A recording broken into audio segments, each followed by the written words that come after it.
Look around. Everyone is performing. Not because they're fake, but because the truth would cost too much. The loudest confidence often hides the deepest fear. The "I'm fine" is whispered from a place that's anything but. Nietzsche saw it clearly. Every profound spirit needs a mask. We learn early. Cry too loud, you're weak. Ask too much, you're difficult. Shine too bright, you're arrogant. So we adapt. We shape-shift. We become what feels safe. A role, a costume, a survival instinct. And here's the truth most never say out loud. The deeper someone is, the more layered their mask becomes. The stronger the armor, the more fragile the soul underneath. But the mask always leaks. In the voice that sounds too rehearsed. In the laugh that's too loud. In the stillness they can't sit with. You think they're composed. But if you look closely, you'll see the hands fidget. The jaw tighten. The eyes flicker at the wrong question. That's not deception. That's the mask cracking. And if you're paying attention, you'll realize something. The real person is never in the performance. It's in what slips through. Have you ever noticed how some people can't stand what they secretly crave? The man who mocks ambition because his dreams died quietly. The woman who calls confidence arrogance because she was never allowed to take up space. People don't just project, they protect. They attack what they've buried. Nietzsche didn't just study philosophy, he studied the human mask. And behind every pointed finger, he saw a shaking hand trying to stay hidden. When someone hates you for being bold, it's not about you, it's about the part of them that gave up on being seen. Judgment is rarely about truth. It's often about pain. We criticize in others what we've been punished for in ourselves. That's why the loudest critics often carry the deepest shame. They're not showing you your flaws. They're revealing their own. And if you're paying attention, you'll stop getting hurt by their words. Because you'll understand. The insult was never about you. It was a reflection. A confession. In disguise. Most people listen to what's said. The wise. They listen to what isn't. Silence isn't empty. It's loaded. A pause. A hesitation before answering. A forced smile after a question cuts too close. These are not accidents. They're emotional fingerprints. Nietzsche believed the truth rarely lives in words. It hides in the spaces between them. Because when someone talks too much, it's often to drown out what they're afraid to feel. When they laugh at the wrong time. When they fidget under a compliment. When they change the subject just before it gets real. That's not random. That's the soul flinching. Real clarity isn't loud. It's quiet. It sits in stillness, watching what others rush to escape. You want to read someone? Don't just hear what they say. Feel where they go silent. Because the moment they stop talking is often the moment they start revealing. Most people don't lie to hurt others. They lie to protect themselves. From truth they're not ready to face. Before someone lies to you, they've already lied to themselves. I'm fine. I've moved on. It doesn't matter. These aren't just phrases. They're rehearsals. Lies we repeat so often they feel safe to believe. Nietzsche saw through this. He didn't call people dishonest. He called them afraid. Because denial is the first layer of survival. We convince ourselves we're okay. Not because we are, but because the alternative would unravel us. So we armor ourselves in half-truths. Just enough to function, not enough to heal. And when someone defends a false story, they're not manipulating you. They're clinging to the only version of reality they know how to live with. So if you want to read people clearly, start by asking, what do they need to believe in order to survive? Because that's where their story begins. not in what they say, but in what they couldn't admit to themselves. Listen carefully when someone criticizes the world, because they're not just describing it, they're revealing themselves. The person who constantly attacks others for being fake, usually the one most afraid to show their real self. The one who calls everyone arrogant, often struggling with their own buried inferiority. Nietzsche understood, all things are subject to interpretation. Whichever interpretation prevails at a given time is a function of power, not truth. And in psychology, criticism isn't analysis. It's a mirror. What someone points out there is often what hurts in here. That friend who can't stop pointing out flaws in others. Watch closely. You're seeing a highlight reel of their inner war. Because people don't talk about what they understand. They obsess over what they can't accept. And when someone repeatedly fixates on what's wrong, they're not solving problems. They're confessing wounds. So next time someone judges you, remember, that judgment probably has nothing to do with you, and everything to do with what they've never healed. Some people walk into a room with their chest out, voice steady, words sharp, and yet something feels off. It's not strength, it's cover. Because confidence, when it's real, is quiet. It doesn't demand to be seen. But when someone performs certainty, when they interrupt, dominate, correct, impress, that's not power. That's guilt, dressed in certainty. Nietzsche believed that behind what appears strong, there's often something broken, a piece of the self that was never forgiven. And so they wear perfection like armor, not to lead, but to escape. The man who never admits mistakes, he's terrified of the shame waiting beneath them. The woman who controls every detail, she fears what will surface if she ever lets go. They are proud. They're punishing themselves. Silently, expertly. The performance of control is a smokescreen. And if you're watching closely, you'll realize it's not confidence you're seeing. It's someone trying not to collapse. I never care. I'm always happy. I don't need anyone. The louder the claim, the deeper the wound. People rarely exaggerate what they truly believe. They exaggerate to hide what they fear is true. Nietzsche didn't just listen to what people said. He listened for why they needed to say it that way. And what he found was simple. Extreme declarations often come from emotional imbalance. No one who is truly independent says it out loud 10 times a day. No one who is truly happy needs to convince you. Exaggeration isn't strength, it's camouflage. It's the ego flaring up to distract from an inner fracture. Because if someone says it boldly enough, maybe they'll start to believe it. And maybe, just maybe, others will stop looking too closely. But if you're watching with clarity, you'll see through the volume. Because what they scream the loudest is usually what they doubt the most. The need to control everything isn't a sign of power. It's a symptom of fear. People who micromanage every detail, who obsess over how others behave, who plan every second, they're not in control. They're trying not to fall apart. Nietzsche understood that control is rarely about others.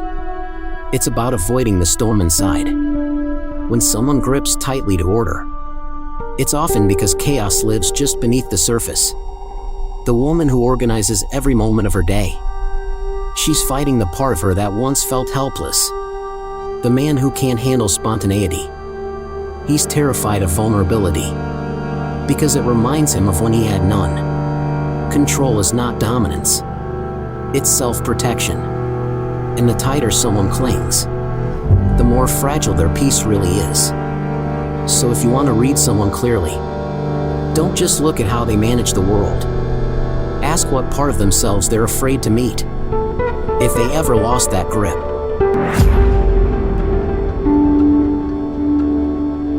deepest virtue isn't always the purest. Sometimes, it's performance. When someone constantly proclaims how moral, kind, or righteous they are, it's worth asking, who are they trying to convince? Nietzsche warned us, morality is the herd instinct in the individual. In other words, many people preach morality not to uplift others, but to rise above them. Public virtue becomes a mask. It's not about doing what's right. It's about being seen as right. That's why you'll see people condemn others harshly, while quietly bending those same rules themselves. Because for them, morality isn't a compass. It's a costume. True goodness doesn't shout. It doesn't demand applause. It acts when no one's watching. So when you hear someone broadcasting their values, don't just listen to their words. Watch their behavior when the spotlight is off.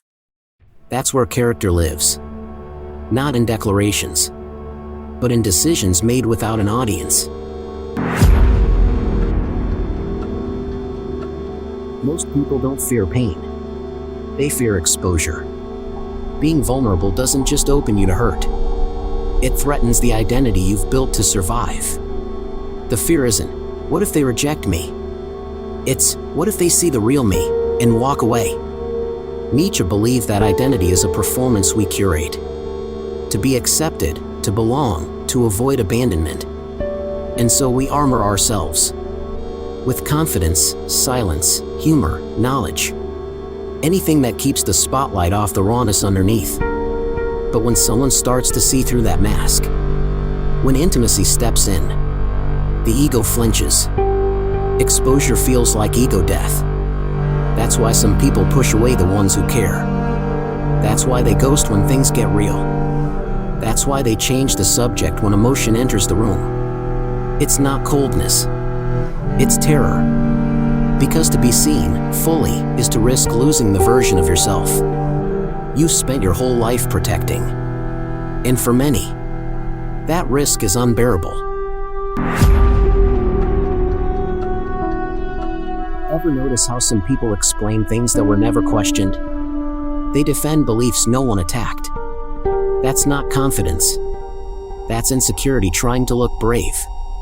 When someone repeats, rephrases, insists, they're not convincing you. They're trying to convince themselves. Nietzsche taught us that the loudest voices often come from the weakest foundations. Because when someone is truly certain, they don't need to say it twice. But when the belief is cracked, when the identity underneath is fragile, repetition becomes a shield. The man who keeps telling you he doesn't care what people think. He checks every room for approval. The woman who constantly talks about being healed, she's still bleeding beneath the surface. Beliefs shouted from the rooftops are often the ones built on fear. So when you hear someone fight too hard to protect their truth, pause. Don't argue. Just ask, what are they afraid might be true if they stop repeating this? Because behind every overdefended idea, there's a quiet doubt, trembling in the background. Some people chase attention like it's oxygen. They need to be seen, heard, tagged, noticed. But it's not vanity. It's fear. The louder someone becomes, online, in a room, in conversation, the more you should ask, what silence are they running from? Nietzsche once said, the desire for recognition is the last refuge of the insecure. People don't always want fame. They want to matter. To someone. To anyone. But deep down, they fear being forgettable. That's why they post daily. That's why they overshare. That's why they exaggerate their story just enough to sound interesting. Because somewhere in their past, they learned that being quiet meant being invisible. And invisibility felt like erasure. So now, they seek proof of their existence. Not with depth, but with noise. If you want to read someone clearly, don't just measure how loudly they live. Measure how quietly they can exist, without needing applause. People rarely attack what they truly despise. They attack what they secretly desire, but don't believe they can have. That's not hate. That's envy, dressed up in judgment.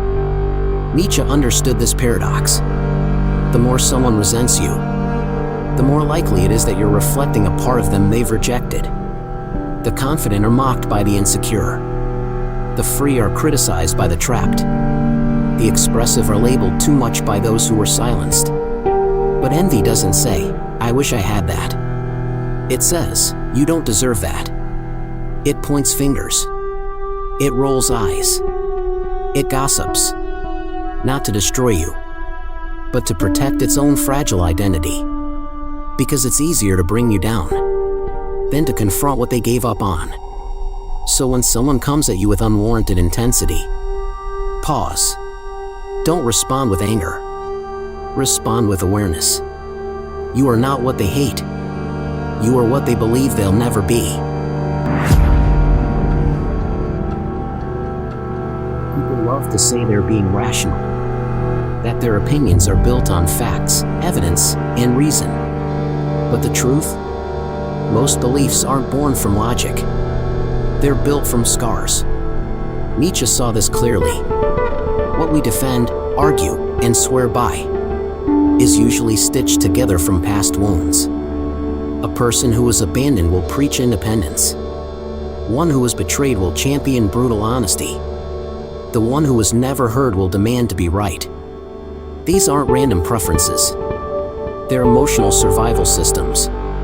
So when someone insists they just know something, it's not because they ran the numbers. It's because they've lived the pain.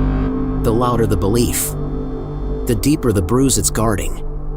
And when you understand this, arguments lose their sting, because you stop debating the words and start seeing the wound beneath them. You realize you're not talking to logic.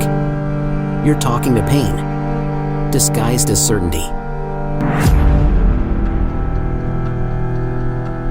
People grow up, but their patterns don't. Nietzsche didn't speak in therapy terms, but he understood the weight of early wounds. What hurt us first often shapes what we become. The adult who dominates every conversation was once a child no one listened to. The woman who hides every emotion was once punished for being too expressive. The man who pushes people away before they get too close learned that love always leaves. These aren't personality traits. They're echoes, repeated, protected, and normalized until they harden into identity. We don't just grow from our childhoods. We reenact them again and again, hoping for a different ending. So if you want to understand someone, don't just ask who they are now. Ask, what part of them never got to grow up? Because somewhere beneath the adult voice, the adult mask, the adult defenses, a younger version of them is still trying to feel safe. The more tightly someone clings to their worldview, the more afraid they are to lose it. Flexibility requires security. But dogma? Dogma is fear with a loud voice. Nietzsche recognized this. He saw that people don't cling to rigid beliefs because they're strong. They do it because they're scared. Scared that if their truth bends, their whole identity might break. That's why you'll meet people who can't tolerate questions, who shut down disagreement, who take curiosity as a threat, because their certainty isn't a sign of depth. It's a defense mechanism, a structure built to hold back the chaos they don't want to face. So when someone can't consider a new idea, it's not because they're ignorant. It's because their beliefs are holding up their sense of self. And if that structure collapses, they don't know who they'll be. So instead of calling them closed-minded, try seeing what they're trying so hard to keep from falling apart. Because rigid thinking isn't a sign of strength. It's a sign of someone who never felt safe enough to question. I don't need anyone. I'm fine on my own. I like being alone. You've heard these words, maybe even said them yourself. But often, they aren't declarations of strength. They're the echoes of disappointment. Nietzsche saw through this illusion. He understood that emotional isolation can become armor. Not because someone is fearless, but because they've been let down too many times. When people say they don't need anyone, what they often mean is, I gave up on being chosen. It's not freedom. It's resignation. Independence is beautiful when it's chosen, but painful when it's built from rejection. That person who pushes others away might secretly ache for connection, but no longer believes they're worthy of it. So they turn solitude into a shield. Not to celebrate it, but to survive it. And if you're paying attention, you'll learn to hear the sadness behind the silence. Because the ones who swear they don't care often care more than anyone. They've just learned that needing is dangerous. People may not tell you who they are, but they always show you. Not in what they say once, but in what they do again, and again, and again. Patterns are confessions, coded in routine, tone, reaction. The way someone avoids silence. The way they change the subject when things get close. The people they chase. The ones they avoid. That's not just behavior. That's a biography playing on loop. Nietzsche believed that identity isn't declared. It's revealed through contradiction. When someone says they're over it, but their body tenses. When they say they're confident, but constantly seek approval. When they say they don't care, but can't stop watching who's watching. These aren't flaws. They're fault lines. Cracks where the mask slips, and the truth begins to breathe. You want to read someone? Don't listen harder. Watch longer. Because over time, the pattern always tells the real story. And once you see it, you'll never be fooled by performances again. You thought you were unreadable, that your silence made you safe, that your control made you strong. But now, you see the truth. They already knew. Not everyone, not the noisy crowd, but the quiet ones. The ones who paid attention. They saw the tension behind your smile, the shift in your voice, the patterns you thought were invisible. And now, so do you. You're not just learning to read others. You're finally recognizing the masks you've worn too. The version of you that laughed to fit in, that stayed silent to avoid conflict, that tried to look perfect so you wouldn't feel abandoned. It wasn't fake. It was survival. But now, survival isn't enough. Because once you learn to see clearly, you stop reacting to noise and start responding to truth. You stop confusing anger with strength, silence with peace, performance with identity. You stop asking, why are they doing this to me? And start asking, what pain are they protecting? That's what Nietzsche wanted. Not to make you powerful over others, but powerful over illusion. And here's the final paradox. True strength isn't being unreadable. It's being seen fully, deeply, and still being unshaken. So remember this. They were never fooled. They already knew who you were. Now, finally, so do you.